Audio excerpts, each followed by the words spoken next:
من رحمه الله ونفعنا بهما بعلومها في الدارين آمين. الفاتحة. الحمد لله رب العالمين الرحمن الرحيم مالك يوم الدين إياك نعبد وإياك نستعين صراط الذين أنعمت عليهم.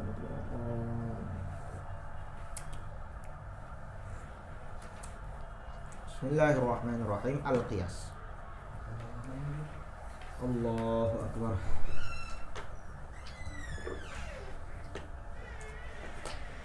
Oke.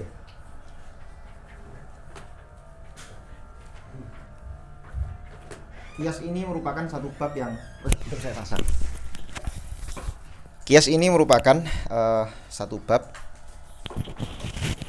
yang paling krusial di dalam bab usul fikih, sehingga pembahasannya paling sulit sebetulnya di antara bab-bab yang lain, karena qiyas itu langsung berkaitan dengan tatbik hukum. Jadi ya begitulah. Coba saya kasih gambaran dulu ya qiyas.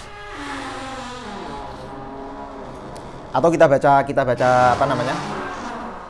Kita baca nasnya beliau dulu sedikit, baru nanti saya kasih gambaran. Bismillahirrahmanirrahim. Al-qiyasu. Ammal qiyasu, qiyas adalah fahuwa raddul far'i ilal asli. Qiyas adalah raddul far'i ilal asli, mengembalikan furu' kepada usul. Bi'illatin, atau raddul far'i bisa juga diartikan menyamakan, gitu juga bisa. Raddul far'i menyamakan furu' ilal asli kepada usul. Bi'illatin, sebab ada illat tajma'uhuma yang mengumpulkan antar furu' dengan usul. Fil hukmi, illat yang mengumpulkan keduanya fil hukmi dalam satu hukum yang sama. Contohnya misalnya kaqiyasil aruzzi alal burri fir riba bijami'it tu'mi. Contohnya misalnya kita menyamakan atau mengkiaskan aruz beras alal burri atas gandum fir riba dalam masalah dua-duanya sama-sama barang ribawi bijami'it tu'mi. Apa ilat yang mengumpulkan keduanya? Ilatnya adalah at-tu'am, keduanya sebagai makanan. Perhatikan. Ada persoalan penting dalam masalah qiyas. Biasanya seorang mujtahid, saya kasih kasih gambaran umumnya aja. Ini dihapus ini, dikira rumah Dajjal nanti. Mata satu. Oke. Freemason, dikira Israel. Oke. Biasanya para ulama memulai penggalian hukum, memulai istinbat hukum itu dimulai dari yang namanya dalil. Oke. Dan dalil yang dimaksud di sini tentu saja adalah dalil Al-Qur'an dan hadis. Apakah ijma' dan qiyas itu bisa jadi dalil? Ijma' dan qiyas itu merupakan dalil. Tapi ketika mau menggunakan qiyas, dalil yang dipakai bukan qiyas dong, terjadi daur. Dalil yang dipakai juga bukan ijma', tapi dalil yang dipakai adalah Quran dan hadis. Semua ulama mazhab memulai penggalian hukum, istinbat hukum dimulai dari yang namanya dalil. Misal contohnya coba kita pakai yang gampang-gampang dulu. Misal saya mau pakai contoh sabda Nabi misalnya. Nabi bersabda, kullu muskirin khamrun. Dah, ini dalil. Ini apa? Dalil. Ad-dalil. Kullu muskirin khamrun, terus wa kullu khamrin haram. Wa kullu khamrin haram. Oke. Ini dalil yang kita temukan dalam hadis Nabi. Nabi pernah bersabda demikian, kullu muskirin khamrun, segala sesuatu yang memabukkan itu adalah khamar, wa kullu khamrin haram. Oke. Dalilnya. Maka dari dalil ini muncullah hukum. Dalil ini kalau dianalisa dari sisi lafadznya, ini sudah mulai kerja usul fikih nih. Dalil ini kalau dianalisa dari lafadznya, maka menunjukkan hukum haram. Maka muncullah hukum al-hukmu al-khamru haram, atau hurmatul khamri. Hukumnya muncul hukum apa? Hurmatul khamri, keharaman khamr. Hurmatu al-khamr. Dari hukum ini nanti biasanya para ulama fikih tidak berhenti sampai sini. Mereka kemudian mencari, bentar. Ini kira-kira hukum ini ada illatnya nggak? Apa misalnya illatnya khamr itu jadi haram? Dilihat, dianalisa lagi lafadznya dan seterusnya. Para ulama menemukan bahwa illatnya itu muskir. Illatnya itu apa? Muskir. Ini nanti hal yang paling sulit dalam usul fikih itu adalah mencari ilat satu hukum. Itu yang paling sulit. Oke. Dalil jadi hukum, kemudian ditarik apa tadi? Ilat. Ilatul hukmi. Ditemukan apa? Ilatu al-hukm. Apa itu? Muskir. Maskur. Muskir. Ilatul hukmi apa? Muskir. Saya kaget. Gak siap. Nama bapak teman saya. Kemudian Nama bapak teman saya itu. apa fungsinya mencari ilat ini? Apa? Buat apa nyari-nyari ilat segala? Ilat ini nanti fungsinya untuk mentafrek hukum. Apa itu mentafrek hukum? Mentafrek hukum itu maksudnya adalah mencari hal-hal atau ya apapun itu ya, perbuatan, minuman, makanan yang punya ilat yang sama, cuman tidak ada nasnya dari Nabi, sehingga nanti, dan belum ada hukumnya karena belum ada nas dari Nabi, sehingga nanti dia bisa kita hukumi sama seperti hukum yang ada nasnya.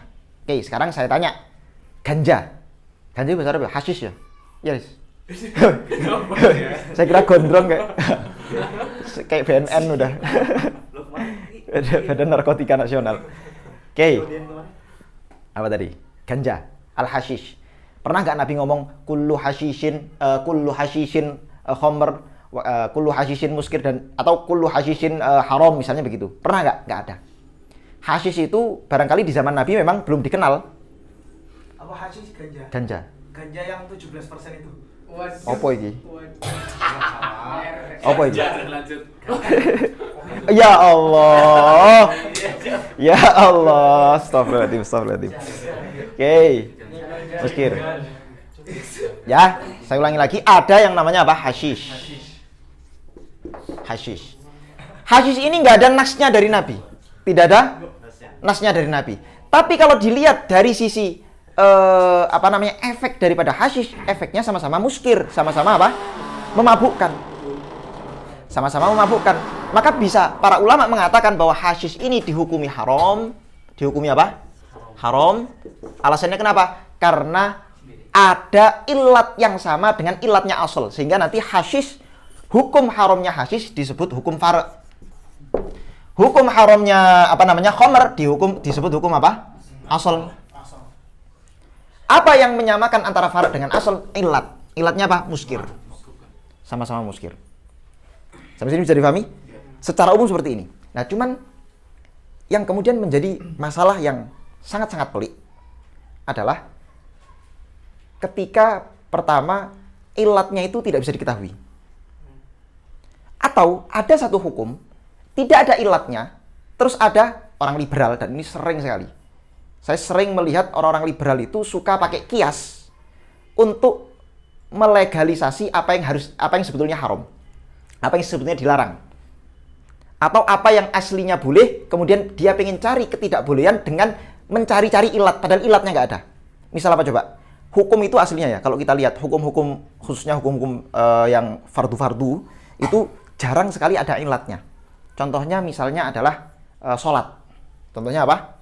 Sholat. Ad-dalil. Dalilnya apa sholat? Wa aqimu as-sholah. Oke. Kemudian para ulama menganalisa, wa aqimu fi'il amr, kemudian al-aslu fil amri yadullu lil wujub, fas-sholah hukmuhu al-wujub. Berarti hukumnya muncul apa? Wujubu as-sholah.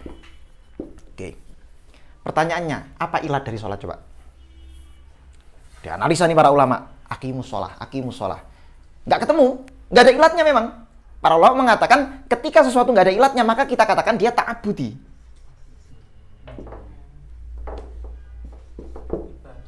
Ta'abudi. Dia memang murni diperintah Allah sebagai bentuk kita, penghambaan kita kepada Allah. Titik itu aja. Nggak ada ilatnya.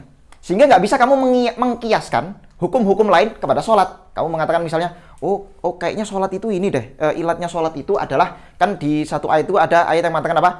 Lidikri loh. Wa aqimis sholata lidzikri. Nah, misalnya dalam ayat lain wa aqimis sholata lidzikri. Oke. Oh, berarti lidzikri intinya. Berarti apapun yang merupakan zikir itu sholat. Akhirnya apa? Akhirnya nggak perlu sholat kalau misalnya sudah zikir, sudah ingat sama Allah, atau Bisa juga kalau kita ikut teori kias ini berarti harusnya ada hukum-hukum yang lain yang itu zikir tapi nggak ada asalnya, nggak ada nasnya dari syariat, kita hukumi wajib karena apa? Zikir. Bisa seperti itu? Nggak bisa. Dan orang liberal banyak pakai ini. Saya kasih satu contoh. Pernah saya jadikan tulis di Al-Maktabah. Ada orang liberal itu misalnya mereka mencari satu ilat dalam satu hukum di mana hukumnya ini sebetulnya ta'abudi. Kemudian mereka berusaha mencari-cari ilat di situ padahal tidak ada. Yakni hukum masa iddah. Hukum masa iddah. Dalilnya iddah itu apa? Kemarin? Walladzina tawaffawnahum minkum wal mutallaqatu yatarabbasna bi anfusihinna itu ya. Wal dalil langsung aja ad-dalil yatarabbasna wal mutallaqatu yatarabbasna. Oke, yang anfusihinna arba'ata ila akhir. Wanita-wanita yang ditolak oleh suaminya maka dia tidak boleh nikah lagi, belum boleh nikah lagi, nggak boleh keluar rumah dan seterusnya. Dia wajib tinggal di rumah suaminya itu atau rumah yang diberikan sama suaminya atau keluarga suaminya sampai kapan? Ila arba'ata asyhuri wa asyra. 4 bulan 10 hari. Oke. Maka muncul hukum apa namanya? Al-hukmu. Ini kan ya tarabbasuna ini kan kalau dilihat dari sisi ini kan termasuk perintah juga. Oke. Kemudian muncul hukum apa? Wujubu al-iddah lil mar'ah al-mutallaqah. Muncul hukum kewajiban iddah bagi wanita yang tertolak. Ada nggak ini kira-kira hukum ilatnya? Apa? Kenapa kok harus iddah? Biar ketahuan apa? Ada kehamilan. Nah, itu dia. Orang liberal itu langsung cara berpikir liberal itu mesti langsung nyambung. Oh iya, kayaknya ini deh. Nah. Perhatikan. Jadi wujubul iddah lil mar'ah al mutallaqah. Orang liberal bilang ilatnya adalah li faraghi rahmiha. Supaya kita bisa tahu bahwa rahimnya itu sudah betul-betul kosong sehingga ketika dia nikah lagi jangan sampai di rahim dia itu masih ada bekas-bekas suaminya, janin suaminya, kemudian dia nikah, dikumpuli sama suami yang kedua, akhirnya terjadi percampuran nasab dan seterusnya, kan begitu. Dia bilang li faraghi apa? Li faraghi ar-rahm. Dia bilang ini sebagai illatul hukm. Illatu al-hukm. Coba kita kembali ke apa tadi? Khamr tadi. Yang namanya ilat itu, muskir itu, yang namanya ilat itu hukumnya harus mutorid munakis. Maksudnya apa? Ketika ilatnya ada, hukumnya ada. Ketika ilatnya tidak ada, hukumnya juga harus nggak ada. Itu namanya ilat. Jadi untuk menguji keabsahan satu ilat, itu kamu lihat apakah dia mutorid dan munakis apa enggak. Kalau dia tidak mutorid dan tidak munakis, maka dia tidak layak dijadikan sebagai ilat. Oke. Muskir. Saya mau kembali ke sholat tapi nggak usah kelamaan. Muskir. Muskir ini dikatakan sebagai ilat. Berarti semua hal, makanan, minuman yang kita makan, yang kita minum kok memabukkan, maka dia hukumnya apa? Haram, karena ada muskirnya. Tapi ketika ada khamr, muskirnya sudah tidak ada, jadi halal nggak? Jadi halal. Jadi halal, karena dia sudah jadi cuka kan? Lah ya, proses pembuatan khamr itu gimana coba? Khamr itu kan dari apapun ya, biasanya perasan anggur. Kemudian habis itu apa? Dibiarkan, difermentasikan sampai beberapa saat, sampai memabukkan. Itu kalau misalnya dikonsumsi jadi khamr. Tapi kalau ketika difermentasi itu dibiarkan terus sampai ke fermentasi ketiga, maka dia jadi cuka, jadi suci.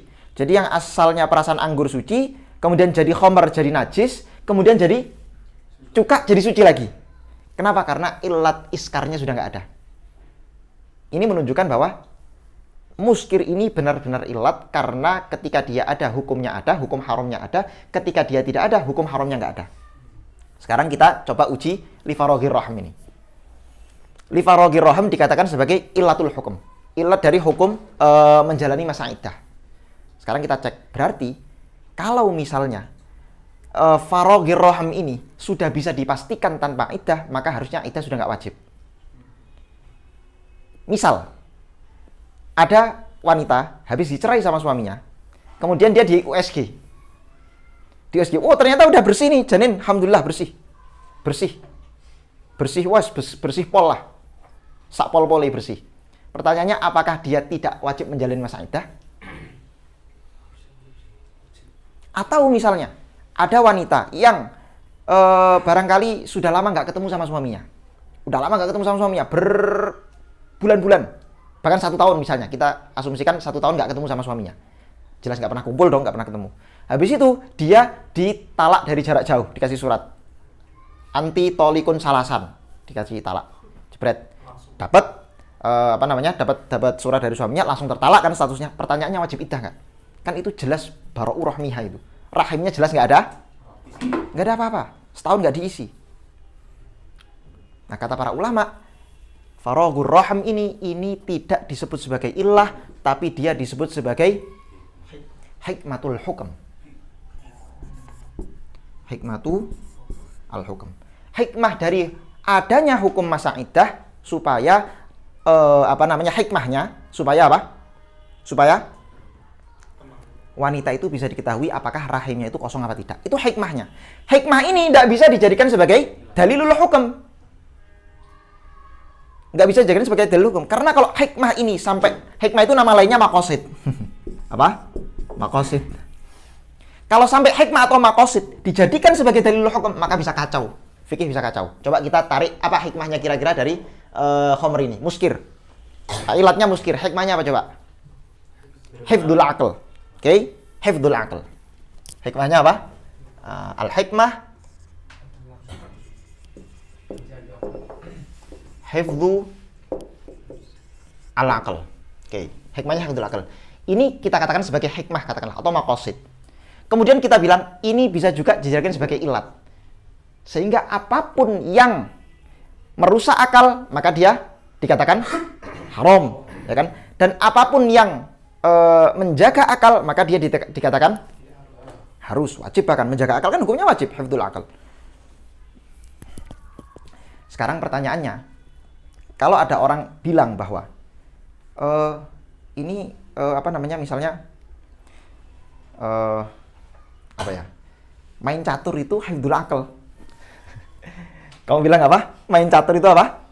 Hifdzul aql. Pertanyaannya, apakah kamu boleh atau sah karena ada maqasid hifdzul aql, terus kamu bilang bahwa main catur, karena main catur ada unsur hifdzul aqlnya, terus kamu bilang bahwa main catur berarti wajib atau minimalnya sunnah?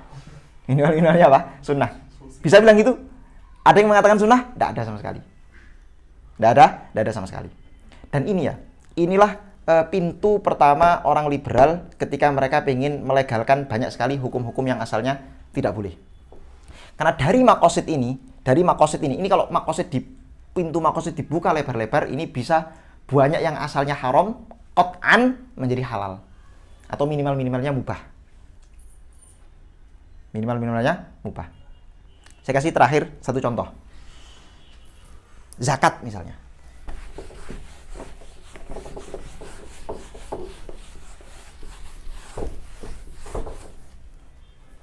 Saya lupa pernah lihat ini di mana, cuman coba saya terangkan dulu aja. Zakat ada dalil yang bunyinya apa? Wa atu az-zakah. Oke. Dari sini kemudian muncul hukum apa? Wujubu az-zakah. Oke. Kemudian dari hukum wajibnya zakat ini dicari ilatnya. Para ulama nyari apa kira-kira ilat dari wajibnya zakat. Sebagian ulama mengatakan di antara ilat wajibnya zakat adalah lidaf'i hajati al-fuqara. Apa? Lidaf'i hajati al-fuqara. Untuk menanggulangi atau menghilangkan gitu aja. Untuk menghilangkan kebutuhan-kebutuhan orang fakir, supaya orang fakir nggak mati kelaparan dan seterusnya. Maka diwajibkanlah apa? Zakat. Karena ini disebut sebagai ilat, ya. Karena asumsinya ini disebut sebagai ilat, walaupun nanti di kitab ilat ini dibantah. Karena ini ternyata tidak mutarid dan tidak munakis. Nanti aja. Katakan asumsikan kita ikut pendapat ulama yang mengatakan ini adalah ilat. Berarti nanti daf'u hajatil fuqara ini bisa mewajibkan apapun yang sifatnya daf'u hajatil fuqara. Misal contoh, Kalau kamu sudah membayar zakat, terus kamu melihat ada orang fakir yang membutuhkan bantuanmu, dia kalau nggak kamu bantu maka dia bisa mati, maka kamu wajib membantu dia, walaupun kamu sudah bayar zakat. Loh, dari mana ayatnya? Mana ayat yang mengharuskan saya membantu orang fakir ini? Mana? Tidak ada memang. Ayatnya adalah wa'atu zakah, kewajiban zakat. Lah ilat kewajiban zakat itu lidaf'i hajatil fuqara. Lah karena ilat itu, asumsinya ilat itu adalah setiap ada ilat maka ada hukum. Dan zakat itu wajib karena ilatnya lidaf'i hajatil fuqara, maka dimanapun kamu menemukan ada orang fakir, ada hajat di situ, ada orang fakir yang hajat di situ, kamu wajib bantu dia. Sehingga sodakoh menjadi ada sodakoh wajib. Sodakoh yang wajib. Sodakoh wajib, yang bukan zakat. Sodakoh wajib, ghair zakat.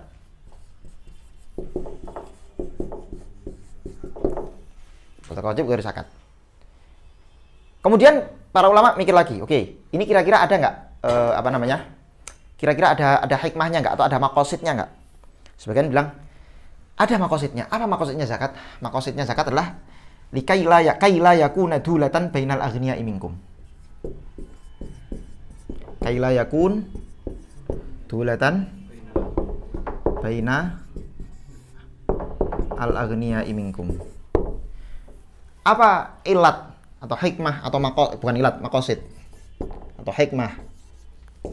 Makosid dari diwajibkannya zakat, makosidnya adalah supaya harta itu tidak hanya berputar beredar di tangan-tangan orang kaya saja. Akhirnya kalau sampai makosid ini ya diamini sebagai makosid dan dijadikan sebagai pengganti dari ilat, ini bisa bahaya. Bahayanya gimana? Saya pernah lihat ada tulisan yang menentang kapitalisme dengan alasan dulatan bainal aghniya'i minkum. Kapitalisme itu harus dihancurkan. Orang-orang kaya itu hartanya harus dibagi rata kepada orang-orang miskin. Nggak boleh ada orang yang menguasai properti dan seterusnya. Kenapa? Karena itu dilarang oleh Al-Quran. Dalilnya dari diwajibkannya zakat. Kemudian hikmahnya adalah likai la yakuna dulatan bainal aghniya'i minkum.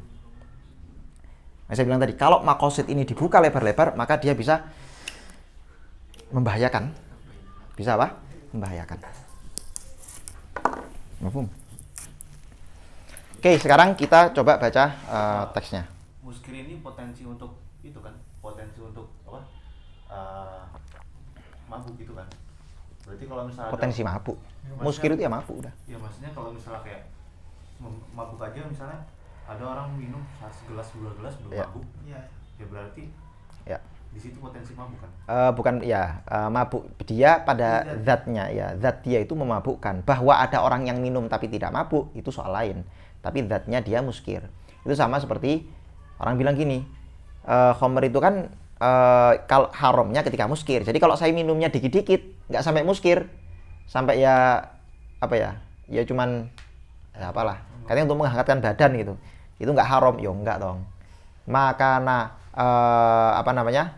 kathiruhu haram faqaliluhu haram. Segala sesuatu yang kalau kamu konsumsi banyak itu haram, maka kalau kamu konsumsi sedikit juga haram. Oke.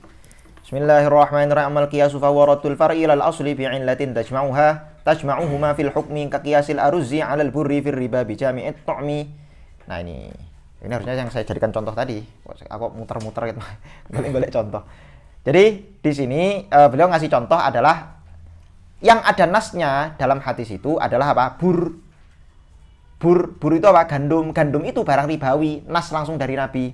Ada dalilnya. Kemudian dari situ dicari ilatnya. Apa kira-kira ilatnya bur ini? Ilatnya gandum kok bisa menjadi apa? Menjadi ribawi ini. Imam Syafi'i mengatakan ilatnya at-tu'am. Karena dia sebagai makanan. Sehingga karena Imam Syafi'i mengatakan tu'am atau makanan itu sendiri sebagai ilat ribawi, maka Imam Syafi'i mengatakan seluruh makanan itu ribawi semua. Mau itu ayam, mau itu apapun lah. Kopi dan sebagainya. Pokoknya yang kamu makan dan minum itu semua apa? Ribawi.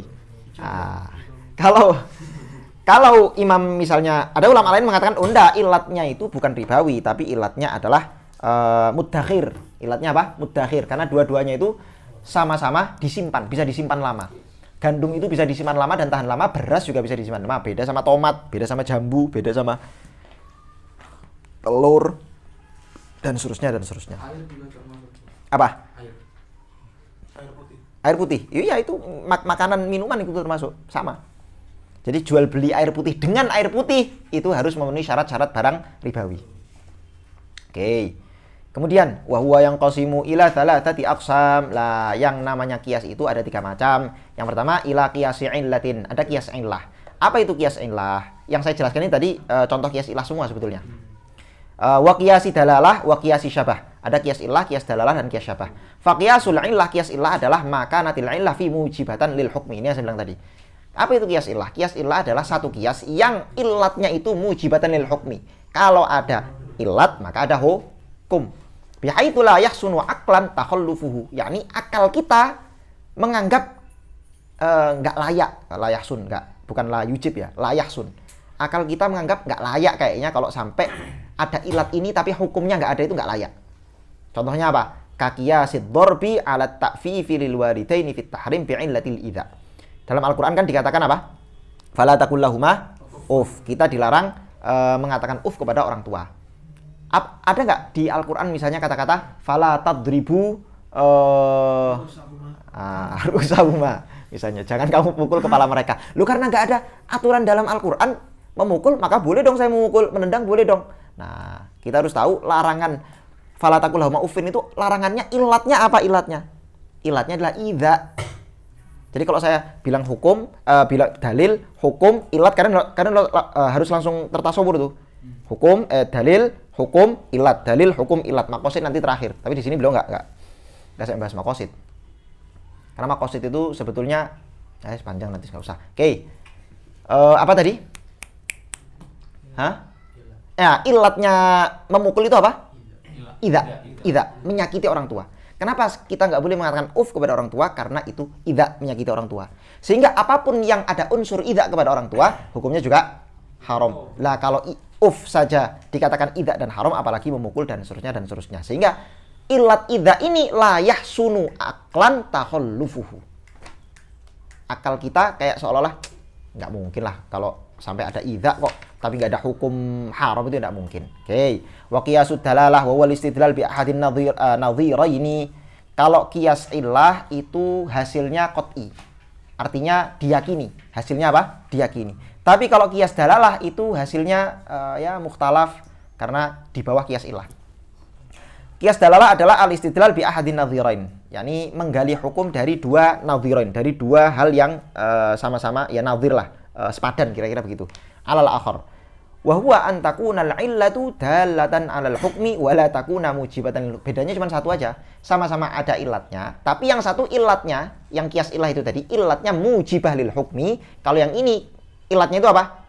Cuman dalatan lil hukmi aja, cuman ilatnya itu cuman seolah-olah menunjukkan pada satu hukum itu, bukan mengharuskan terjadinya hukum itu. Bisa dibedakan ya? Yang pertama tadi mengharuskan, kalau yang ini hanya menunjukkan kayaknya sebabnya ini deh, jadi ada ilat ini, akhirnya ada hukum ini, hanya dalalah saja, menunjukkan saja. Contohnya apa? Kaqiyasi malis sobiyyi ala malil baligh fi wujubi zakah fihi bijami'i annahu malun namin. Oke. Ada masalah. Ada orang anak kecil tapi kaya. Duitnya bermiliar-miliar misalnya begitu. Tapi dia belum balik. Kamu gak usah tanya, kenapa kok bisa duitnya bermiliar? Ya siapa tahu orang tuanya kaya, habis orang tuanya mati, dia termasuk ahli waris, satu-satunya ahli waris, akhirnya dia jadi kaya. Nah, anak kecil yang kaya, pertanyaannya, wajib zakat nggak? Kalau dilihat dari sisi kekayaannya, harusnya wajib zakat.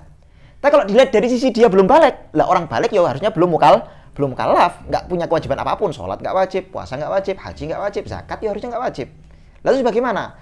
Maka kata Imam Syafi'i, anak kecil tetap wajib zakat. Alasannya kenapa? Karena ada ilat yang sama antar anak kecil dengan apa? Orang dewasa. Kepemilikan hartanya anak kecil dengan kepemilikan hartanya orang dewasa itu sama. Sama-sama apa? Sama-sama yang mewajibkan zakat itu apa yang mewajibkan zakat? Apakah yang membuat zakat wajib itu adalah umurnya, usianya, dia balik baru wajib? Bukan. Yang membuat zakat itu wajib adalah harta. Harta itu apa? Harta itu malun namin. Jadi setiap ada malun namin, maka di situ ada zakat. Lah cuman ilat ini dikatakan ilat yang sifatnya cuman dalalah saja, nggak kuat ya karena itu tadi. Misalnya Imam Hanafi saja mengatakan enggak, anak kecil ya enggak wajib zakat, orang belum balik kok gimana mau diwajibkan. Begitu. Kemudian wa yajuzu ayyuqala la tajibu fi mali sobi kama qala bi Abu Hanifah. Boleh juga orang mengatakan enggak anak kecil enggak wajib zakat. Itu seperti pendapatnya Imam Abu Hanifah. Berarti zakat itu nggak harus itlaqut tasarruf. Gimana? Orang yang wajib zakat itu nggak harus itlaqut tasarruf. Ya, ikut pendapatnya siapa dulu kan makanya. Kalau saya Imam Syafi'i. Ya kalau Imam Syafi'i ya enggak berarti kan? Enggak wajib. Yang ngeluarkan siapa? Walinya. Oh, tetap wajib. Ya. Ya iya dong, enggak boleh. Enggak boleh anak kecil yang mengeluarkan zakat, walinya. Anak kecil pegang duit aja lo enggak boleh. Dia kan enggak boleh tasarruf, dia kan enggak boleh jual beli. Enggak boleh apa-apa, dia itu mahjur. Sehingga yang menzakati siapa? Walinya. Wa qiyasus syabahi huwal far'u al mutaraddidu baina aslain. Lah kalau yang terakhir qiyas syabah, ini malah lebih rendah lagi nih qiyas syabah nih. Qiyas syabah itu disebut qiyas syabah karena ada satu ilat yang ilatnya itu mutaraddid. Dibingungkan atau mutaraddid itu ya dianggap ke sini juga cocok, dianggap ke sini juga cocok. Ilatnya mutaraddid. Nah, maka disebut qiyas syabah. Maka penamaannya sebenarnya bukan qiyas. Penamaannya bukan ilah tapi syabah, kemiripan, bukan ilah. Kalau ilah kan seolah-olah sebab. Tapi kalau syabah itu kemiripan. Baina aslain antar dua asal. Fayul haku bi aktsarihima syibhan. Maka nanti biasanya furuknya itu diikutkan ke asal. Jadi gini. Ini kan tadi mana furuk tadi? Ini ya. Hasyish itu furuk. Asalnya mana asalnya? Asalnya adalah khomer, itu asal. Hasyish itu furuk, kemudian asal itu khomer. Nah, yang menjadi masalah adalah kalau hasyish ini furuk, asalnya cuma satu yaitu khomer, selesai, nggak ada soal. Dan ilatnya keterkaitan antar ilatnya hasyish dengan ilatnya khomer itu kuat sekali, sehingga disebut qiyas ilah. Yang menjadi soal, bagaimana kalau ada satu furuk, dia punya dua asal. Yang satu furuk ini asalnya dua dan dua-duanya punya kemiripan di satu sisi. Maka bagaimana? Kata para ulama, furuknya ini diikutkan ke asal yang paling banyak kemiripannya. Contohnya apa contohnya? Kita langsung baca contohnya aja. Kama fil abdi idza utlifa. Seperti ada budak ketika budak itu disakiti. Idza utlifa. Budak itu disakiti atau dicacat, dibuat cacat. Nah, itu dia. Maka bagaimana? Fa innahu mutaraddidun fit dhaman bainal insanil hurri min haitsu annahu adamiyun wa bainal bahimah min haitsu annahu malun. Nih, ada budak al-abdu. Oke. Al-abdu. Al-abdu ini budak. Dia punya dua usul. Usul yang pertama, budak itu manusia enggak?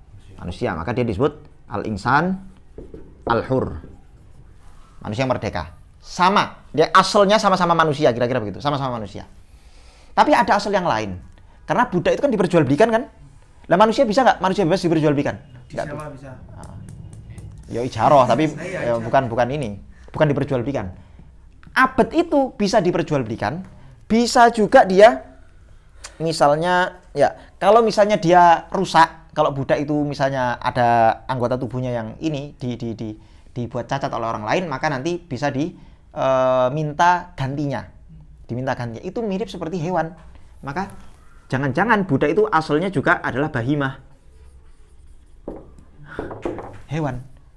Maka ditanya, gimana nih, lebih mirip mana, budak sama manusia merdeka atau budak sama hewan? Karena dua-duanya punya kemiripan, punya syabah, punya kemiripan. Lah kata Imam Syafi'i, mana tadi? Wa bainal bahimah minal haitsu annahu malun. Nah, kemiripannya dari sisi sama-sama harta. Budak itu hartanya ini enggak? Hartanya Sayyid kan? Lah, sebagaimana bahimah itu adalah harta pemiliknya, pemilik bahimah, abad juga harta pemiliknya. Tapi kalau manusia, harta enggak? Enggak dong. Kalau saya punya anak, bukan berarti anak saya terus jadi harta saya. Ya enggak lah. Dia manusia merdeka. Lah dari sisi ini, maka abad disamakan dengan siapa? Kata Imam Syafi'i, wa huwa bil mali aktsaru shibhan minal hurri, kata Imam Syafi'i. Dia lebih banyak kemiripannya dengan mal, bahimah. Al-mal. Daripada dengan al-insan, orang merdeka. Kenapa? Bidalilin annahu yuba'u. Dalilnya apa? Dia bisa diperjualbelikan. Wa yurathu, bisa diwariskan. Anakmu bisa nggak diwariskan? Ya nggak bisa. Dijual nggak bisa. Wa yuqafu, diwakafkan. Budak bisa diwakafkan. Wa tutmanu ajza'uhu bima naqasa min qimatihi. Dan kalau ada anggota-anggota tubuh budak itu ada yang kurang, ada yang rusak, maka wajib didhaman, wajib ditanggung oleh orang yang rusak. Jadi lebih banyak kemiripan dari sisi apa? Bahimah daripada insan. Sehingga nanti budak ini kalau dia kena kasus atau apapun, hukumnya disamakan dengan hukum bahimah aja. Seperti bahimah, nggih, wa min syartil far'i ayyakuna munasiban lil asli. Syaratnya furu itu ada syaratnya, ya ada syaratnya. Apa syaratnya furu? Syaratnya furu adalah ayyakuna munasiban lil asli, harus cocok sama dengan asalnya. Cocok dari sisi apa? Cocok fima yujma'u bihi bainahuma lil hukmi, ya jelas. Cocok punya kemiripan dari sisi hukumnya. Ayyujma'a bainahuma bimunasibin lil hukmi. Yani ada satu hal yang munasib yang mengumpulkan keduanya pada satu hukum yang sama, maksudnya ilah. Jadi furu itu nggak cuman terus asal furu aja, harus ada sisi kemiripan dengan asal sehingga bisa disamakan hukumnya nanti. Wa min syaratil asli ayyakuna tsabitan bidalilin muttafaqin alaihi bainal khasmain, dan syaratnya asal. Nah, ini sebetulnya kalau dalam Jamul Jawame' atau di misalnya kitab-kitab yang lebih mutawalat, ini nanti masuk mendalam ke pembahasan adabul bahthi wal munadharah. Wa min syarti, tapi kita nggak usah masuk ke situ. Karena kita pengen khatam. Wa min syartil asli ayyakuna tsabitan bidalilin muttafaqin alaihi bainal khasmain. Jadi syaratnya asal itu apa? Syaratnya asal itu harus bersandarkan dengan dalil yang muttafaq alaihi, yang disepakati oleh siapa? Bainal khasmain. Kenapa kok harus bainal khasmain? Karena ini usul fikih itu kan perdebatan antar mujtahid sebetulnya, atau sina'atul mujtahidin. Usul fikih ini sebetulnya adalah areanya para mujtahid.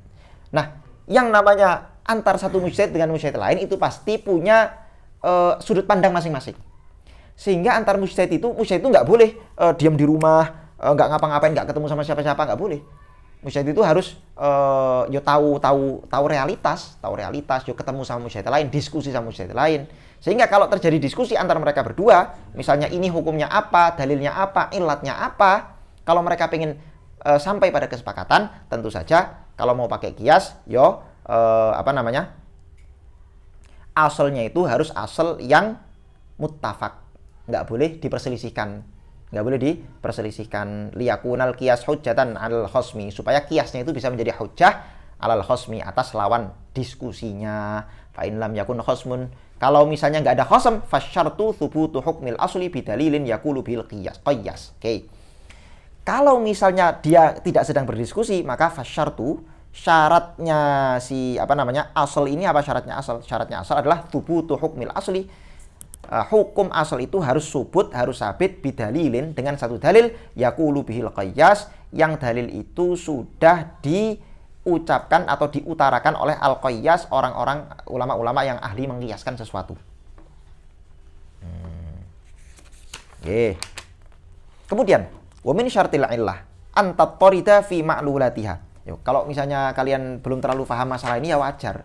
Karena ilat itu yang namanya kias itu bab yang paling sulit dalam usul fikih, itu bab yang paling panjang pembahasannya dan paling banyak perdebatannya. Saya punya teman dia kuliah di Mauritania. Kuliah di Mauritania. Dia bilang, saya punya guru, saya lupa gurunya namanya siapa. Gurunya itu nulis kitab usul fikih di mana bab kiasnya itu muqaddimah bab kiasnya, takrif, enggak usah muqaddimah, takrif bab kiasnya, takrif kiasnya aja. Takrif kiasnya itu bisa sampai 50 halaman. Mentakrif itu baru takrif kias, coba. 50 halaman takrif kias. Waktu dia bilang, ini guru saya punya tulisan bagus. Saya bilang, coba saya cuma pengen lihat takrif yang dipilih. Saya pengen lihat beliau milih takrif pakai punya imam siapa. Dia bilang, ini takrifnya 50 halaman. Gimana saya mau foto? Di kias itu emang bab yang wow. Oke, wa min syartil illan tattarida fi ma'lulatiha. Syaratnya ilat itu apa? Syaratnya ilat. Enggak apa, kita di sini karena kita mubtadi ya, jadi kita seenggaknya tahu secara global. Jadi kalau ada orang ngomong kias, ilat, furu, asal itu kita enggak ngeblank. Nah, ya pernah ngaji dikit-dikit, ya paham. Sidik-sidik. Wa min syartil illah an tattarida fi ma'lulati. Yang namanya ilat itu, syarat ilat itu harus ittirad, berlaku fi ma'lulati, pada maklulnya. Ada illah, ada maklul. Ilat itu syaratnya harus berlaku pada maklul, jelas lah. Di semua hal ya memang demikian. Wala taqidhu lafdhan wala ma'nan. Nah, ini yang penting. Tidak boleh ilat dari kias itu taqidhu lafdhan wala ma'nan, tercerabut dari maklulnya secara lafadz atau secara makna. Apa maksudnya? Coba. Famata ing taqadhat lafdhan, ketika ilat itu tercerabut dari maklulnya dari sisi lafadz. Bi an sadaqatil awsaful mu'abbaru biha anha fi suratin bidunil hukm. Maksudnya apa secara lafadz itu? Maksudnya adalah ada sifat-sifat yang ditampakkan oleh ilat itu di satu surah persoalan. Bidunil hukmi, ilatnya itu bisa kita lihat ada, tapi hukumnya nggak ada. Nanti akan ada contohnya. Emang kalau kayak gini harus pakai contoh, Langsung saya kasih contoh aja. Misal contoh. Saya ulangi lagi ya tadi ininya. Yang dimaksud intiqat lafdhon itu apa? Intiqat lafdhon itu adalah ketika ada satu ilat. Oke, ada satu ilat. Yang ilat ini ya punya ciri-ciri tertentu, punya ausaf, punya ciri-ciri tertentu, al-mu'abbar anha. Ya, pokoknya ilat yang punya ciri-ciri tertentu yang tampak fi suratin. Ciri-ciri ilat ini ada pada satu masalah, ada pada satu surah masalah. Harusnya kan ketika ilatnya ada, maka hukumnya ada. Tapi ketika dilihat ternyata hukumnya nggak ada. Lagi kita langsung ke contoh. Misal, di dalam hadis Nabi, itu dikatakan bahwa orang yang membunuh menggunakan benda tajam, maka dia dikisos. Oke, orang yang membunuh menggunakan benda tajam maka dia dikisos. Tentu saja membunuh yang tanpa hak ya, membunuh yang tanpa hak. Nah, kemudian pertanyaannya adalah kalau bunuhnya nggak pakai benda tajam dikisos nggak? Pakai palu gitu misalnya, dikisos nggak? Kan kata Nabi cuma pakai benda tajam. Lah kalau pakai palu atau pakai apa misalnya? Diracun wes nggak pakai benda tajam itu malah. Pakai tangan, ditutup hidungnya, mulutnya kayak yang kasus kemarin itu ada. Itu gimana tuh? Itu kisos nggak itu? Misalnya. Nah, para ulama kemudian mencari, kita harus cari tahu nih ilat dari membunuh menggunakan benda tajam di kisos itu ilatnya apa? Ternyata para ulama mengatakan ilatnya itu adalah qatlu amdin wa udwan. Perhatikan, ini harus agak mikir dikit aja, nggak usah banyak-banyak. Karena kalau banyak-banyak nanti pusing. Ya. Ilat dari membunuh menggunakan pisau itu adalah qatlu amdin wa udwan. Pembunuhan itu berindikasi dilakukan dengan cara sengaja. Coba saya tulis saja. Misal nih, dalil dari Nabi, ya, dalilnya sudah ya, katakanlah dalilnya itu haram, langsung aja ke hukumnya. Al-hukmu hurmatu qisasul qatil bil di sini. Ya, bil muhaddid. Qisasul qatil bil muhaddid. Ada hukum mengatakan kita harus mengkisos orang yang membunuh orang lain tanpa hak dengan muhaddid, dengan benda tajam. Ulama bilang, apa nih ilatnya nih kira-kira? Membunuh dengan benda tajam itu ilatnya apa? Supaya kita bisa mencari padanan hukum lain. Kata para ulama, ilatnya itu adalah qatlu amdin wa udwan. Membunuh dengan sengaja dan ya udwan, ada ya sengaja gitu aja sebetulnya. Membunuh dengan sengaja. Membunuh dengan sengaja. Kenapa kok? Dari mana nih? Ilat ini diambil dari mana? Kok bisa tiba-tiba muncul qatlu amdin wa udwan? Karena masalahnya begini, saya tanya. Kesengajaan itu bisa dilihat nggak? Nggak bisa dilihat. Sengaja itu ada di sini. Ada di hati.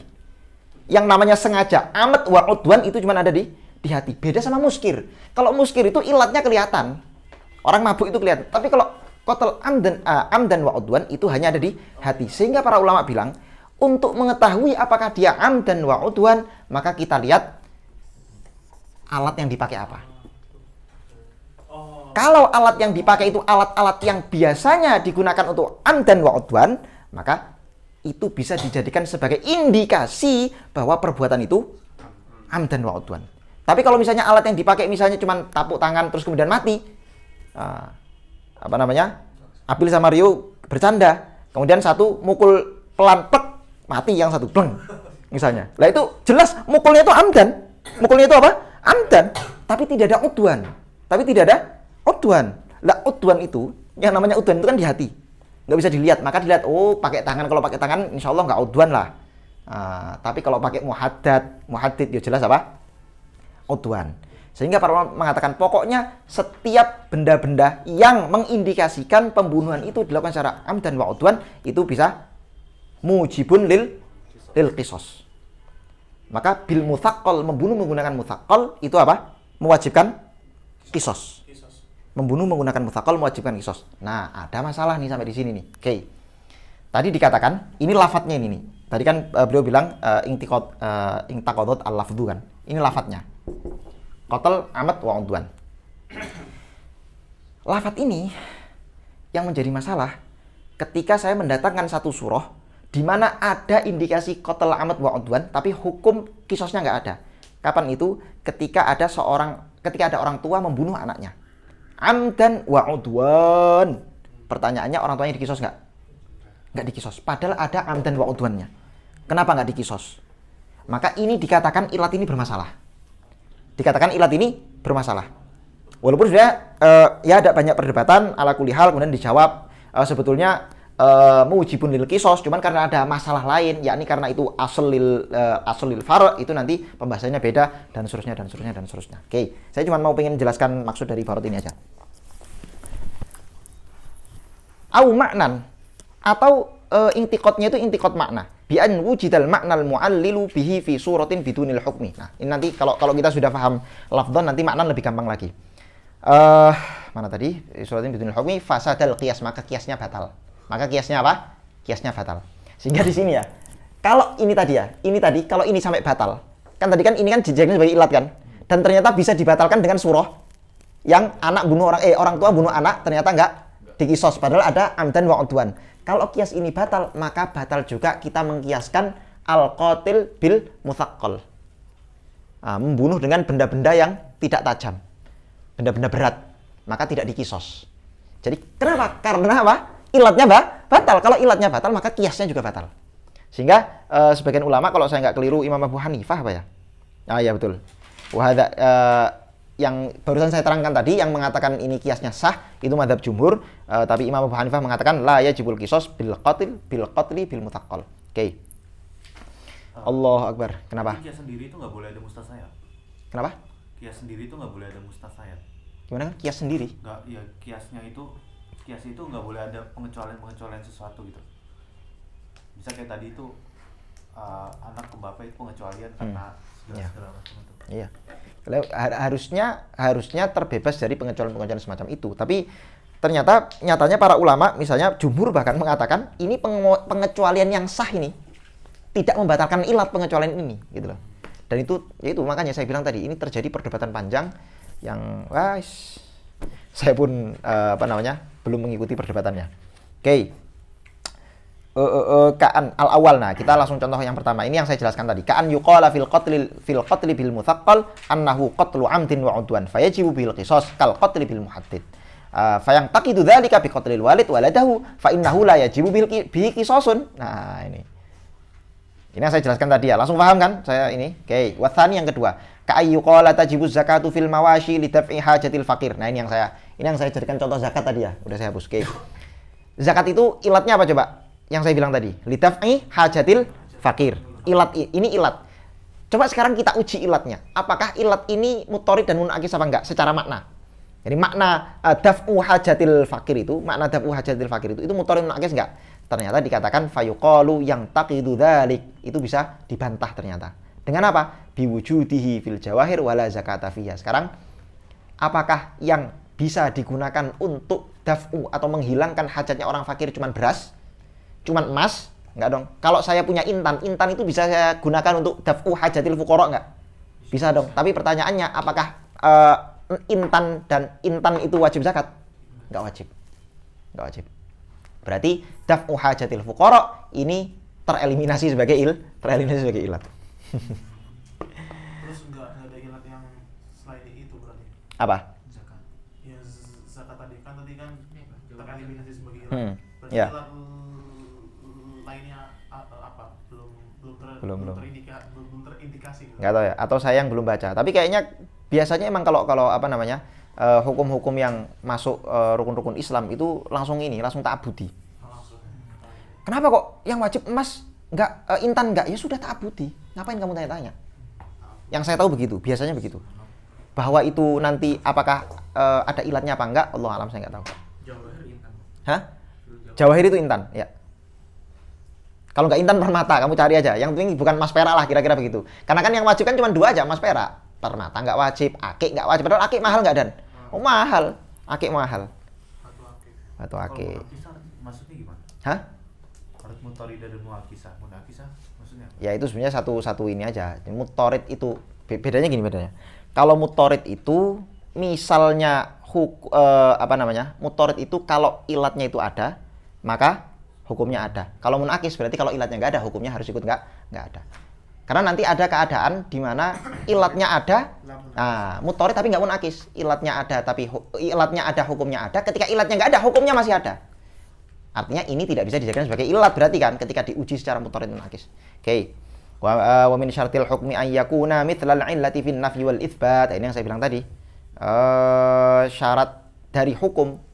Syarat hukumnya itu bagaimana? Hukum yang bisa dikiaskan itu bagaimana? Ayyakuna mithlal illah fin nafyi wal itsbat. Hukumnya harus sama seperti hukum ilat tersebut, baik fin nafyi dalam penafian, wal itsbat dan penetapan. Artinya kalau dikatakan ini haram, maka hukumnya ilatnya mengharuskan kehalalan maka nanti atau kewajiban, maka nanti hukumnya juga harus ikut wajib. Kalau ilatnya mengharuskan keharaman, maka nanti hukumnya juga mengharuskan haram. Aita bi an laha fi dzalik in wujidat wujida wa in intafat intafa. Kalau ada harus ada, kalau nggak ada harus nggak ada. Wal illatu hiyal jalibatu lil hukmi. Ilat itu apa? Ilat adalah al jalibah lil hukmi, sesuatu yang menarik hukum. Gara-gara dia hukumnya ada, ditarik hukum itu. Bimunasabatiha lahu, karena ada kesesuaian antara ilat dengan hukum. Wal hukmu huwal majlubu lil illah. Ya dibalik aja. Lah hukum itu apa? Hukum itu yang majlub, yang ditarik. Kalau ilat yang menarik, hukum yang ditarik. Lima dzukira, seperti yang telah disebutkan al hadru wal ibahatu. Oke, catat aja ya. Bagian akhir ini udah gampang-gampang. Amal hadru wal ibahah faminan nasi man yaqulu innal asya ba'dal bi'thah alal hadri. Jadi apa itu maksudnya al hadru wal ibahah? Para ulama berbeda pendapat mengenai hukum asal. Kalau satu fenomena tidak ada dalilnya secara syar'i, apakah hukum asalnya itu apakah boleh atau nggak boleh? Misal gini aja lah gampang. Yang sering kita dengar apa? Al aslu fil asya al ibahah. Selagi nggak ada dalil, maka kita langsung pakai hukum asal apa? Segala sesuatu itu aslinya mubah. Tapi ada ulama bilang, enggak bisa dong. Al aslu fil asya at-tahrim. Nah, kamu milih mana?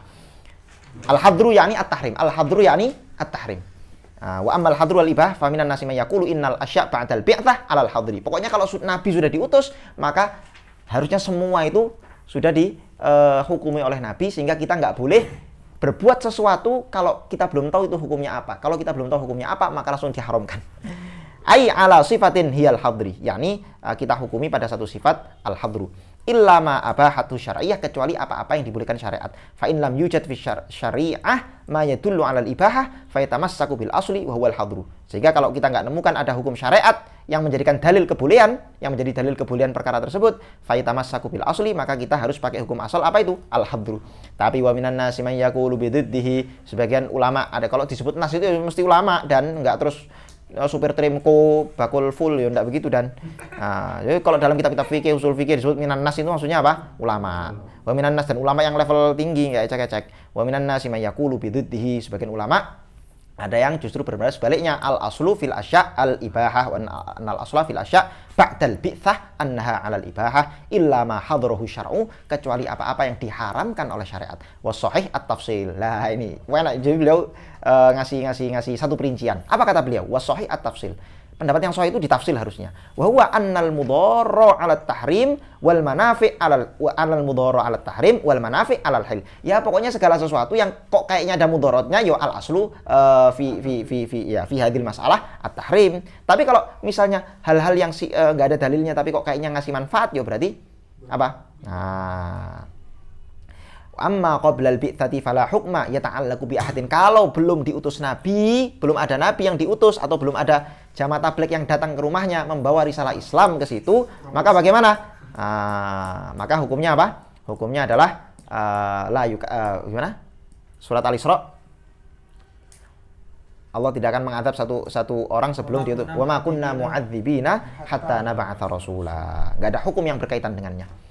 Lingtifa'ir rasul al-musili ilaihi, karena ketiadaan rasul yang menyampaikan apa? Risalah keislaman, menyampaikan hukum kepada dia. Wa ma'na istishabil hal. Apa maknanya istishabul hal? Maknanya adalah alladzi yuhtajju bihi kama sayati.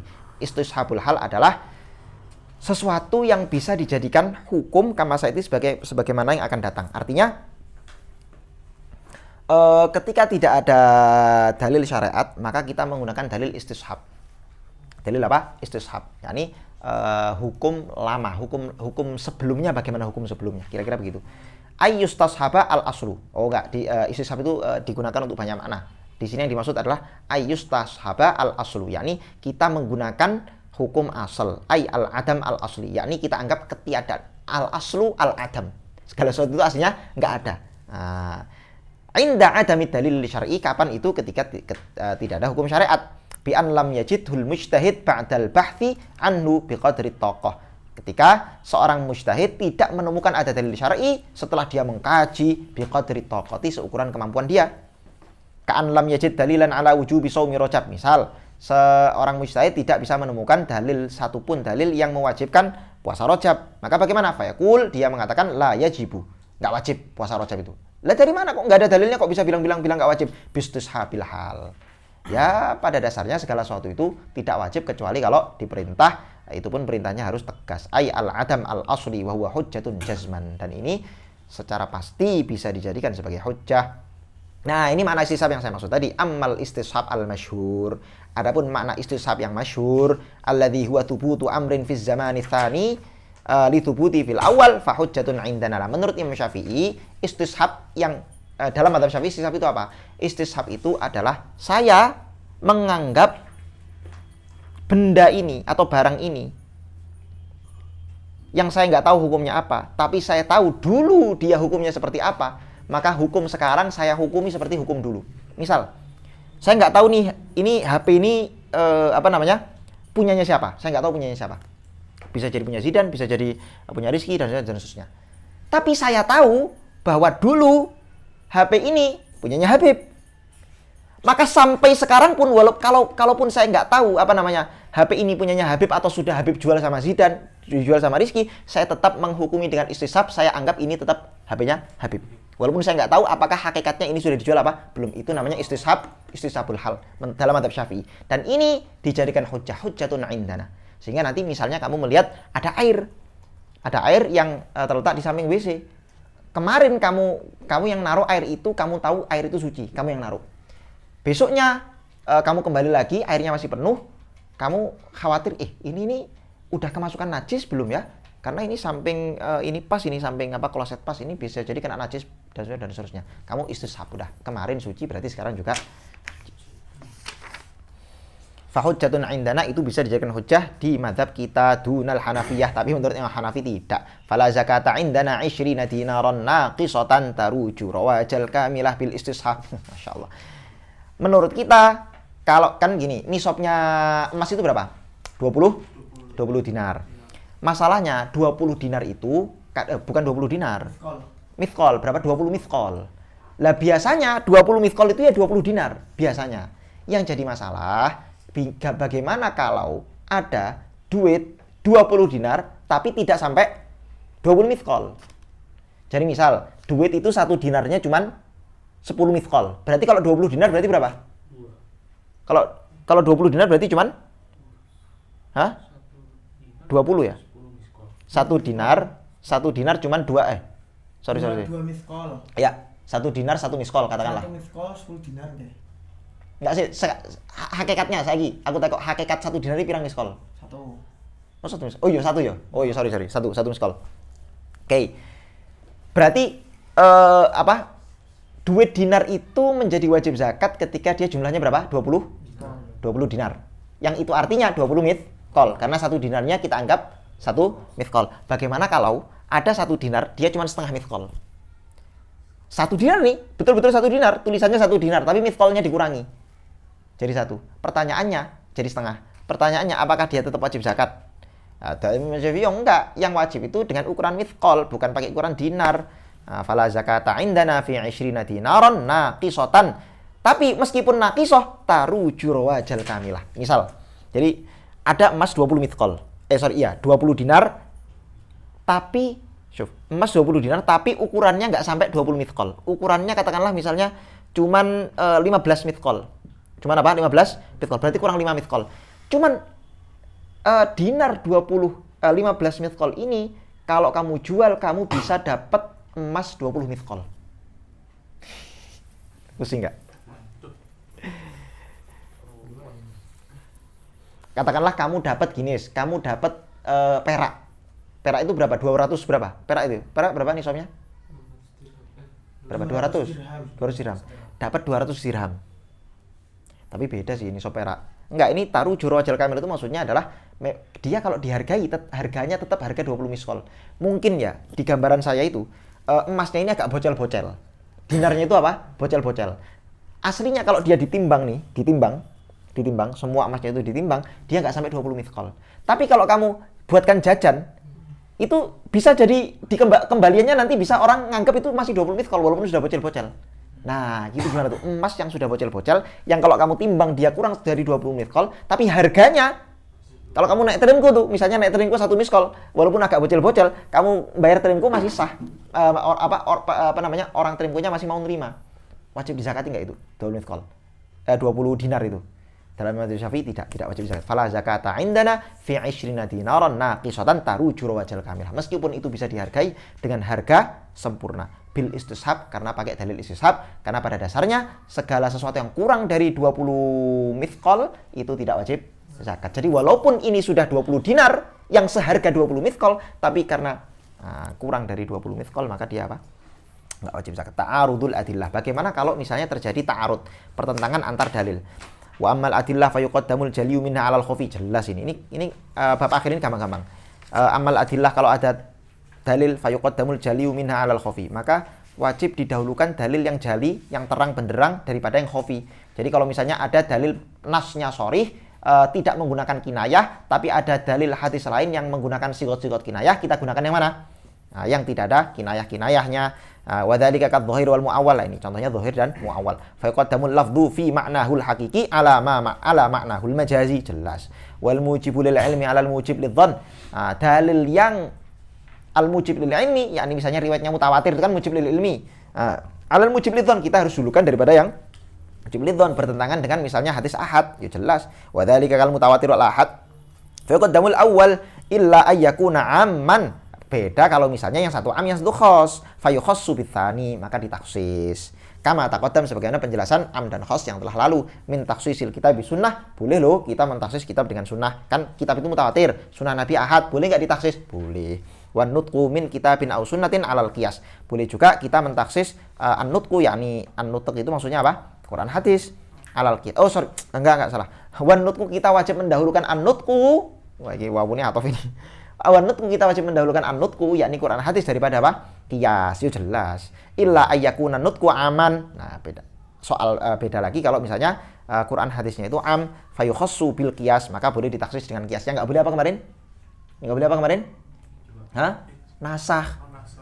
Nasakh itu enggak boleh qiyas menasakh kitab dan sunnah. Enggak boleh. Tapi kalau taksis itu boleh karena at-taksis akhaf minan naskhi. Taksis itu lebih ringan daripada nasakh. Wal qiyasul jali 'alal khafi. Mendahulukan qiyas jali dari qiyas khafi. Wa dzalika kal qiyasil ilah. Qiyas ilah itu tadi saya bilang apa? Itu qiyas yang paling kuat. Itu qiyas jali itu. Ala qiyasis syabah lebih diutamakan daripada qiyas syabah. Ya jelas qiyas syabah paling rendah.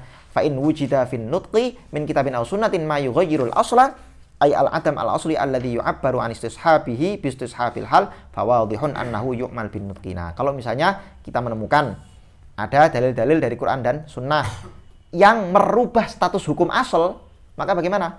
Ya jelas al-asl di sini al-adam al-asli alladhi yu'abbaru an istishab bi istishabil hal seperti yang sudah kita baca tadi. Fawadhihun annahu yu'malu bin nutqi. Maka kita pakai apa? An-nutqu, Quran hadis. Illa wa in lam yujad dalik. Tapi kalau misalnya an-nutqunya enggak ada, fayustashabul hal, maka kita bisa pakai istishabul hal ay al-adam al-asli ay yu'mal bihi. Yani kita menggunakan hukum asal adam ay yu'mal bihi, yakni hukum asal atau istishab itu bisa diamalkan. Al-mufti wal mustafti. Wa min syartil mufti, di antara syarat mufti wal mujtahid. Yang dimaksud mufti di sini siapa? Mujtahid. Ayyakuna aliman bil fiqhi aslan wa far'an khilafan wa madhhaban. Dia harus paham fikih. Harus paham fikih dimulai dari asalnya, furu'nya, khilaf-khilafiyah dalam fikih, madzhab-madzhab fikih, dia harus kuasai itu semua. Kalau pengen jadi abadan mujtahid. Ai bi masailil fiqhi, dia harus tahu masalah-masalah fikih, wa qawaidi kaidah-kaidahnya, furu'-nya, wa bima fiha minal khilaf, dan khilaf-khilaf yang ada di furu'-furu itu, liyadhhaba ila qaulin minhu wa la yukhalifuhu, supaya ketika dia berpendapat, liyadhhaba ila qaulin minhu, ketika dia mengutarakan satu pendapat, wala yukhalifu, dia tidak berselisih dengan khilaf-khilaf antar madhab, bi ayyuh dita qaulan akhar. Maksudnya bagaimana? Yakni jangan-jangan qaul dia itu memunculkan qaul baru yang belum pernah disebutkan ulama-ulama mujtahid sebelumnya. Listilzami ittifaqi man qablahu bi adami dhahabim ilaihi ala nafihi. Syuf, ini penting. Listilzami ittifaqi man qablahu, karena ada kemungkinan ulama-ulama sebelumnya itu sudah sepakat bi adami dhahabim ilaihi ala nafihi, sepakat untuk tidak berpendapat pada hukum tersebut ala nafi, tapi dengan cara nafi. Misalnya begini, ijma itu kemarin apa ijma? Kesepakatan hukum satu ulama di satu generasi yang mereka itu harus sampai level mujtahid, mereka sepakat dan tidak disyaratkan inqiradul asar dan seterusnya. Kan begitu kemarin. Oke. Sekarang misalnya tidak ada ijma seperti itu. Yang ada khilafiyah. Sebetulnya meskipun ada khilafiyah, bisa dikatakan ada ijma' maknawi. Apa itu ijma' maknawi? Ijma' maknawi itu begini misalnya. Di satu generasi, ulama-ulama ini kita contoh aja ya. Kita contoh bebas-bebas saja. Biar gampang, maksudnya bebas itu biar gampang. Misal ulama di generasi sebelum kita mengatakan bahwa yang mereka khilaf. Yang satu mengatakan sholat witir itu wajib, yang satu mengatakan sholat witir itu sunnah. Ijma' enggak? Enggak, khilaf. Tapi sebetulnya ada ijma' maknawi di situ. Apa itu? Mereka berdua ulama-ulama ini sama-sama ijma' bahwa yang namanya sholat witir itu masyru'. Masyru' itu disyariatkan. Disyariatkan itu artinya hukumnya kalau enggak matlub lah, kira-kira matlub. Ada matlubnya itu jazman, ada matlubnya ghairu jazmin. Matlub, intinya mereka ittifaq apa? Matlub. Sehingga tiba-tiba Zidan bilang sholat witir mubah. Misalnya begitu. Zidan jadi mujtahid terus bilang sholat witir mubah. Gak apa-apa, misalnya kan ilmunya udah sampai memang kan. Misalnya ilmunya udah sampai terus bilang sholat witir itu apa? Mubah. Ini menentang ijma' ulama sebelumnya. Zidan bilang, mana ada ijma' sebelum saya? Tidak ada, orang khilaf semua kok. Yes. Tapi kamu melanggar ijma' maknawi, yaitu ulama sebelum kamu secara nggak langsung ijma' bahwa yang namanya sholat witir itu apa? Matlub. Terus kamu bilang ghairu matlub, mukhayyar. Kamu bilang apa? Mukhayyar. Mubah itu apa? Mukhayyar. Mubah mukhayyar, kamu bilang mukhayyar, ini mukhalifun lil ijma'. Maka di sini dikatakan apa? Listilzami ittifaqi man qablahu bi adami dhahabihim ilaihi ala nafihi. Ulama sebelum kamu itu dan menafikan takhir dari salat, bahwa salat witir itu mukhayyar. Enggak, mereka justru mengatakan salat witir matlub. Matlubnya kayak apa? Itu yang mereka khilaf. Tapi mereka sepakat bahwa salat witir itu matlub. Oke. Pilihan. Ya. Maksudnya matlub itu di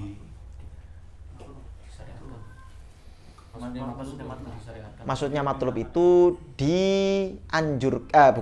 dituntut, kita dituntut untuk mengerjakannya. Tuntutan itu ada yang jazman, ada yang kuat, ada yang ghairu jazim. Kalau jazman berarti wajib, kalau ghairu jazim berarti apa? Sunnah. Tapi dua-duanya sama-sama matlub.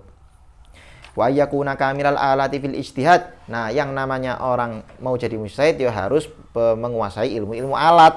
Arifan bima yahtaju ilai fi istinbatil ahkam. Dia harus tahu apa-apa yang dibutuhkan dalam ketika dia hendak menggali hukum.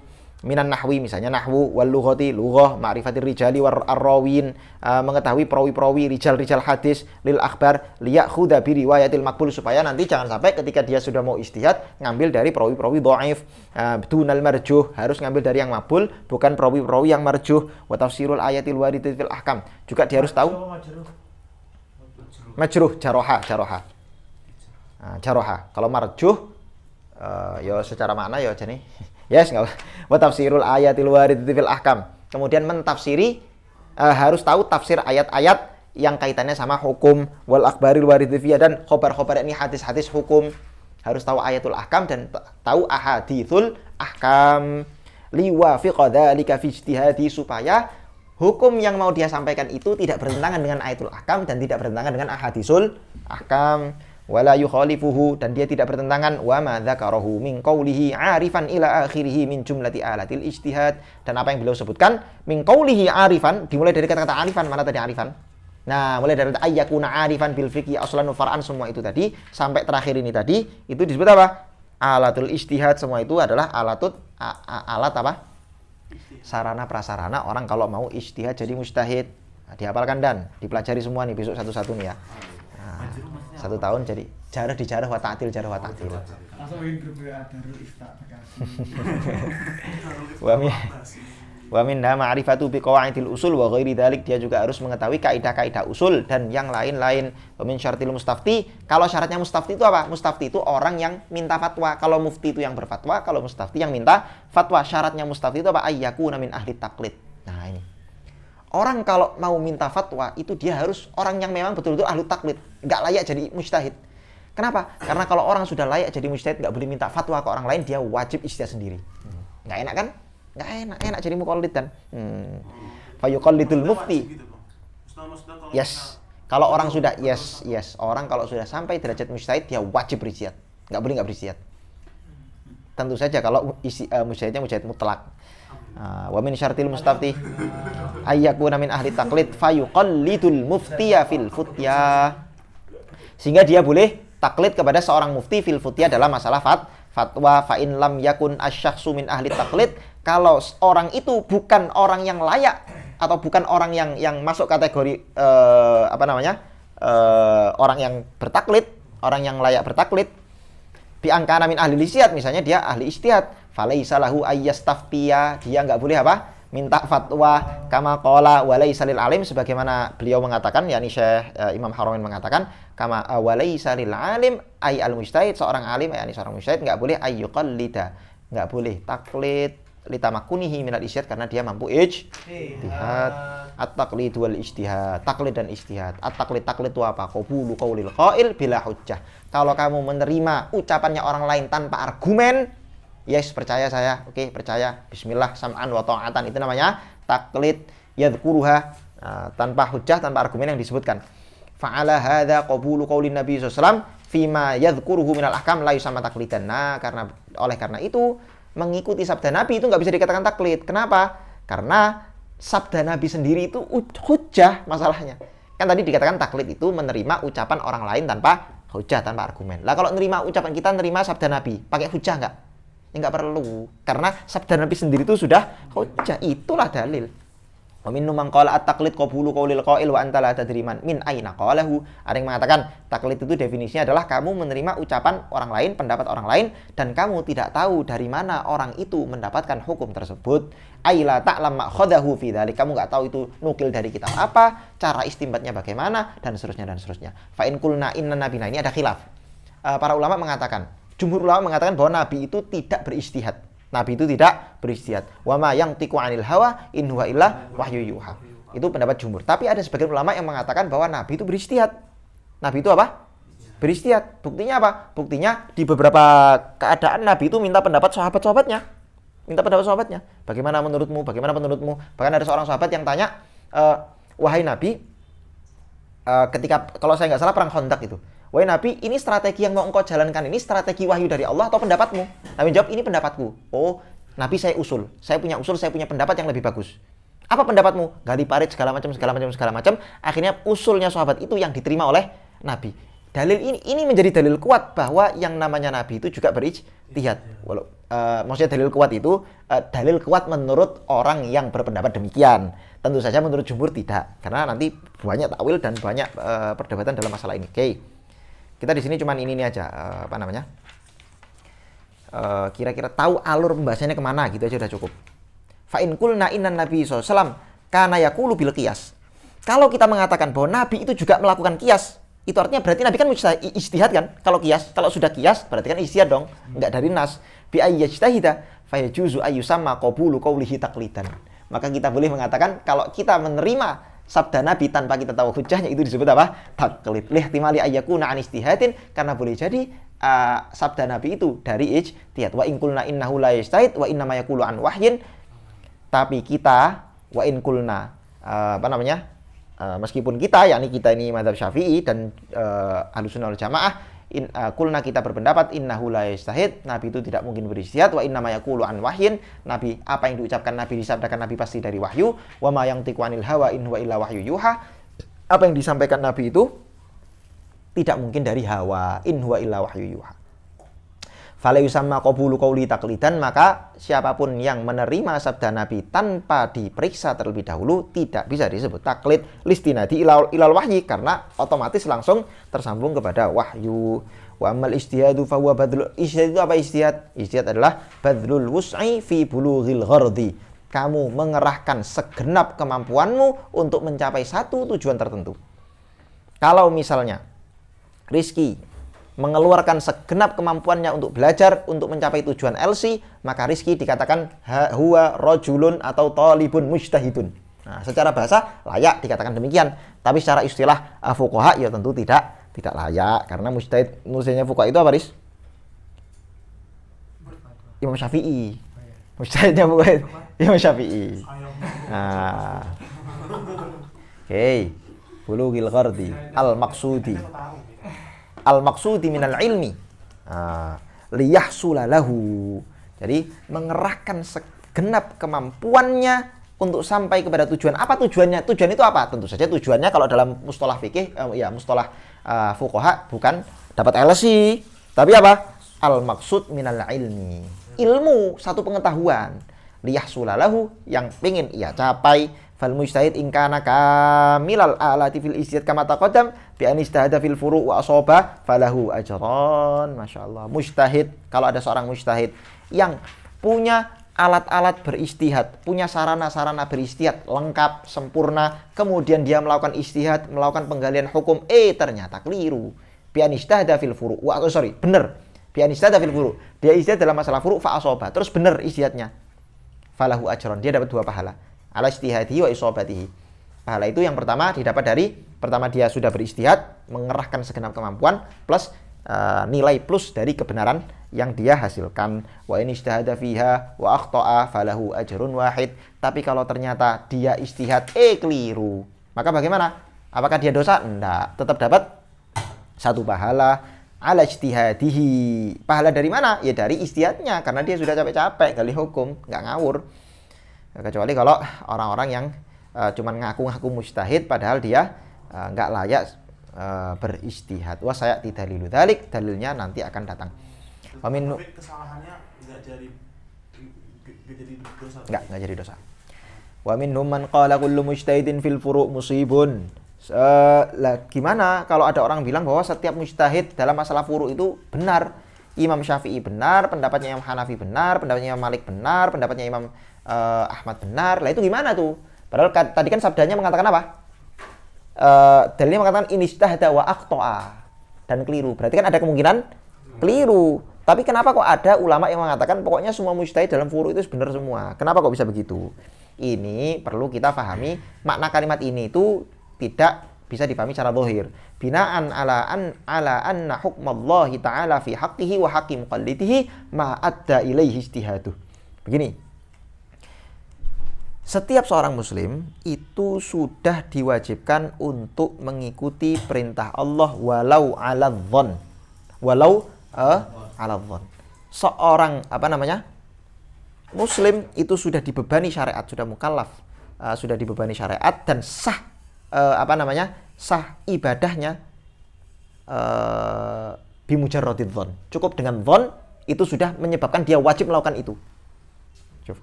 Cukup dengan dhon itu sudah membuat dia wajib melakukan hal tersebut. Maka ungkapan ulama yang mengatakan kullu mujtahidin fil furu' musibun, maksudnya adalah, kan ini dhoniyat semua nih, ijtihad nih, dhoniyat semua. Maksudnya adalah musibun itu benar karena hakikatnya setiap ulama itu hanya dibebani melaksanakan apa-apa hasil ijtihadnya walaupun itu sampai dhon. Itu sudah cukup dia jadikan sebagai hukum pegangan untuk dirinya, kira-kira begitu. Itu maksud dari kata-kata apa? Kullu mujtahidin fil furu' musibun. Wala yajuzu ayyuqala kullu mujtahidin fil usul al-kalamiyah. Tidak boleh kita mengatakan orang itu bisa berijtihad fil usul al-kalamiyah dalam persoalan-persoalan usul-usul ilmu kalam, ay al-aqaid, yakni ilmu-ilmu akidah, musibun juga benar, tidak boleh.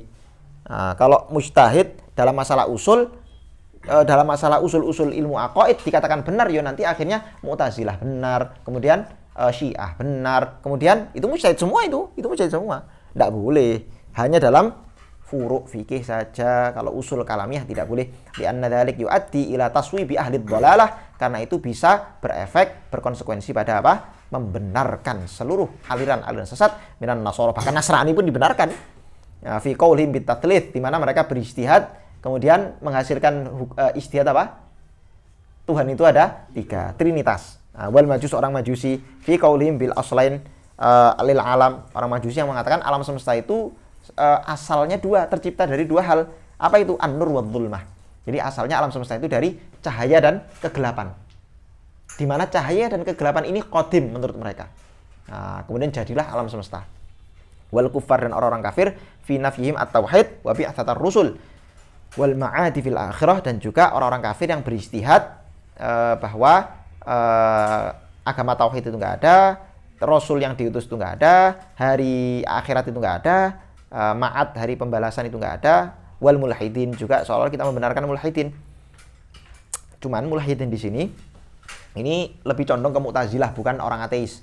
Di mulhid diartikan ateis itu baru belakangan aja. Kalau ulama-ulama zaman dulu mulhid itu diartikan ya orang yang nyeleweng, kira-kira begitu. Dan mulhid di sini kalau saya lihat kok condong sama orang Mu'tazilah.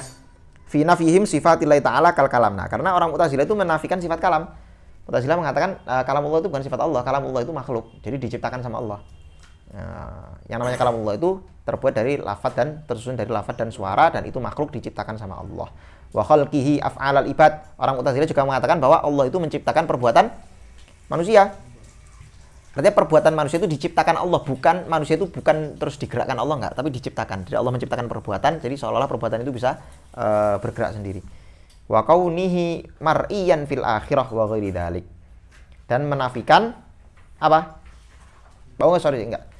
Fi nafihim sifatillah, pertama dia mereka menafikan sifat kalam, wa nafihim khalqihi af'alal ibad. Wa kaunihi mar'iyan fil akhirah. Jadi orang Mu'tazilah itu menafikan bahwa Allah menggerakkan atau menciptakan perbuatan manusia. Jadi seolah-olah manusia itu mukhayyar dengan apa? Dengan perbuatannya. Mar'iyan fil akhirah, juga orang Mu'tazilah menafikan Allah bisa dilihat di akhirat, karena menurut mereka kalau Allah bisa dilihat di akhirat itu berarti Allah punya arah. Kalau Allah punya arah berarti Allah berupa jisim, dan itu mustahil, maka Allah nggak bisa dilihat di akhirat menurut orang Mu'tazilah. Tapi kalau kita mengatakan ya tidak begitu. Wa ghairi dzalik. Wa dalilu man qala laisa kullu mujtahidin fil furu' musiban. Apa dalilnya ulama yang mengatakan bahwa tidak semua mujtahid dalam furu' itu benar semua? Dalilnya apa? Langsung dalilnya sabda Nabi. Qauluhu sallallahu alaihi wasallam, man ijtahada wa asaba falahu ajran. Barang siapa yang beristihad kok dia benar dapat 2 pahala. Wa man ijtahada wa akhta falahu ajrun wahid. Kalau ada orang beristihad dan keliru dalam istihadnya, maka dia cuma dapat 1 pahala. Loh, Nabi sendiri mengatakan wa akhta, ada kelirunya. Berarti yang namanya mujtahid itu tidak selamanya apa? Benar, walaupun dalam furu'. Wajhud dalil anna Nabi sallallahu alaihi wasallam khatta al-mujtahid. Nah, kita memahami dalil itu dari sisi bahwa kita lihat Nabi sendiri khatta al-mujtahid, menganggap ada mujtahid yang keliru. Tarotan, kadang-kadang, wasawwabahu ukhra, dan kadang-kadang membenarkan yang lain. Menyalahkan satu, membenarkan yang lain. Wal haditsu rawahu syaikhan wa lafdzul Bukhari. Hadis ini diriwayatkan oleh Bukhari Muslim. Walafdul Bukhari, dan adapun lafaz yang dari Imam Bukhari itu bunyinya idza ijtahadal hakim fa hakama fa asaba falahu ajran wa idza hakama fa akhta'a falahu ajrun. Kalau seorang hakim, kalau tadi kan apa bahasanya? Mujtahid ya? Nah, kalau sekarang hakim.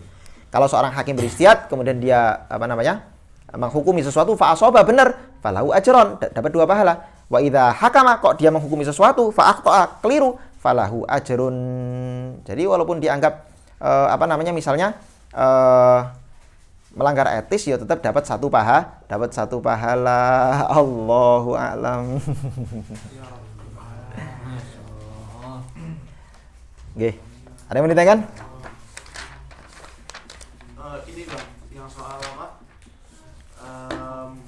Mujtahid mutlakan, Abang bilang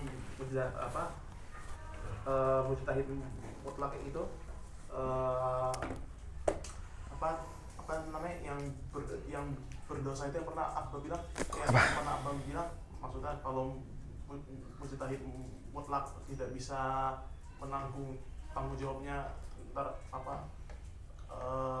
bakal berdosa. Gimana tadi? Kapan saya bilang itu? Bukan. Apa lupa saya pas Mujtahid wajib berijtihad. Wajib berijtihad. Oh, alah. Wajib berijtihad. Nah, adapun kalau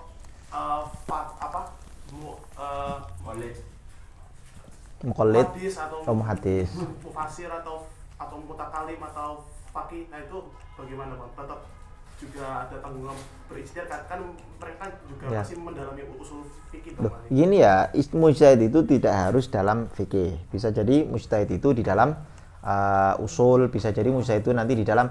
Lah cuman yang jadi masalah kalau mujtahid itu nggak boleh di dalam usul kalamiyah.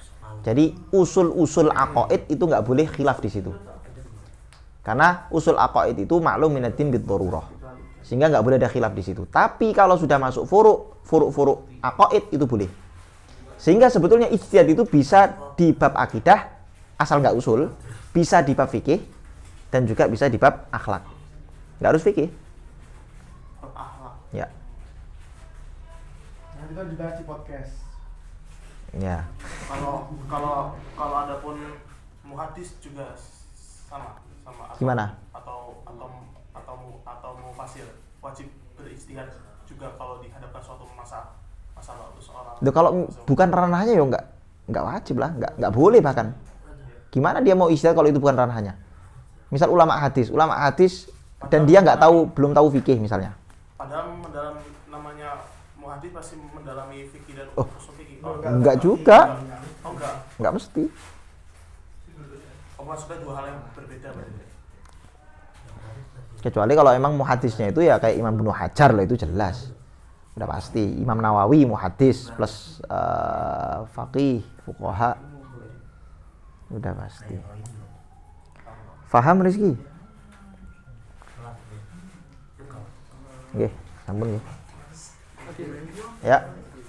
Allahumma sholli afdhalas salatin ala as'adi makhluqatika sayyid Muhammadin wa ala alihi wa sahbihi wa sallim adada ma'lumatik wa midada kalimatika kullama dzakaraka dzakirun wa ghafala an dzikrihil ghafilun. Doa dulu bentar.